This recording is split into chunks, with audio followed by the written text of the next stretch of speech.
आजराच्या शिवतीर्थावरील अश्वारूढ पुतळ्याचं अनावरण तारीख अखेर ठरली।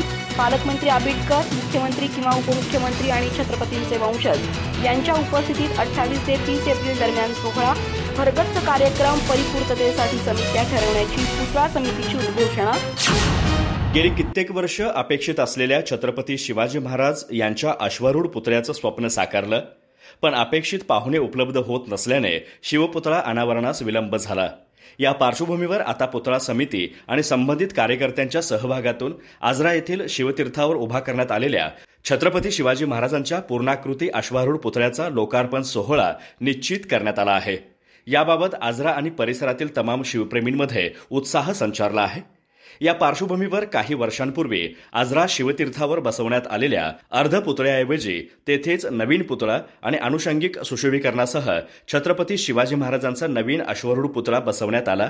त्याचं काम बऱ्याच दिवसांपूर्वी पूर्णत्वास गेलं, पण अपेक्षित पाहुण्यांअभावी ते रेंगाळलं।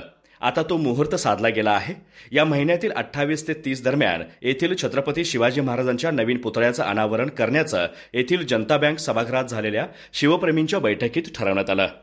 या पार्श्वभूमीवर छत्रपती शिवाजी महाराज पुतळा समिती आणि स्थानिक कार्यकर्त्यांच्यात संयुक्त बैठक पार पडली।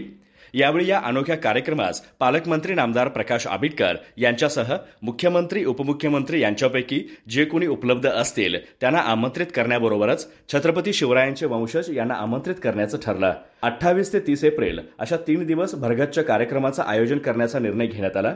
या कार्यक्रमाच्या पार्श्वभूमीवर विविध स्थानिक कमिट्या तयार करण्याचंही ठरलं। यावेळी झालेल्या चर्चेमध्ये पुतळा समिती अध्यक्ष बापू टोपले, विजयकुमार पाटील, विजय थोरवत, नाथा देसाई, संदीप पारडे, अभिषेक रुडगी, महेश दळवी, श्रीपाद कुलकर्णी, मारुती मोरे, परशुराम बामणे, जितेंद्र शेलार, बंडोपंत चव्हाण, मंगेश आजरेकर, अनिरुद्ध केसरकर, राजू विभूते आदींनी भाग घेतला आणि विविध सूचना केल्या। कार्यक्रम कोणत्याही परिस्थितीत नेटका आणि चांगला करण्यासाठी सर्वांनी प्रयत्न करूया, असं आवाहन मुकुंदराव देसाई यांनी केलं। अधिक माहिती आणि ताज्या घडामोडींसाठी आजच आमचे चॅनल सबस्क्राईब करा।